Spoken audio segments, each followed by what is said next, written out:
Hi YouTube family బాగున్నారా? ఏం చేస్తున్నాను అనుకుంటున్నారు కదా! అదేనండి కేక్ చేస్తున్నాను. ఎందుకనుకుంటున్నారా? మా వెడ్డింగ్ యానివర్సరీ ఉండడం వల్ల ఆ రోజు నాకు ఇంట్లోనే కేక్ ప్రిపేర్ చేయాలనిపించింది. బయట నుంచి తెచ్చిన కేక్ కంటే ఇలా ఇంట్లో స్పెషల్ సర్ప్రైజ్ ఇవ్వాలని మా హస్బెండ్‌కి ఇలా ఎగ్‌లెస్ కేక్ చేసుకుంటున్నాను. ఆ రోజు సాటర్డే కాబట్టి. అందుకనే ఎగ్ ప్లేస్‌లో నేను కర్డ్ తీసుకొని దాంతో కేక్ చేస్తున్నాను. కేక్ అయితే చాలా బాగా వచ్చింది. టెక్స్చర్ అండ్ టేస్ట్ అయితే బాగుంది. మేము బయట కొనుక్కున్న నాకు ఇంత క్వాలిటీ అండ్ క్వాంటిటీతో పాటు మనం చేసుకున్న తృప్తి అయితే రాదు కదా!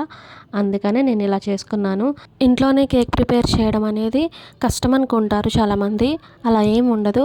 మన ఇంట్లో కేక్ కావాల్సిన ఇంగ్రీడియంట్స్ అన్నీ ఉన్నట్లయితే కేక్ ప్రిపేర్ చేయడం చాలా ఈజీ.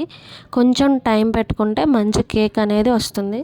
మీరు ఎప్పుడైనా మీ ఇష్టమైన వాళ్ళకి ఇలా కేక్ ప్రిపేర్ చేసి పెట్టారా? డేస్ అయింది కదా నేను వీడియో పెట్టి. మీకు వీడియో నచ్చిందా? వీడియో నచ్చితే లైక్ చేయండి, కామెంట్ చేయండి. అలాగే సబ్స్క్రైబ్ చేసుకోండి ప్లీజ్.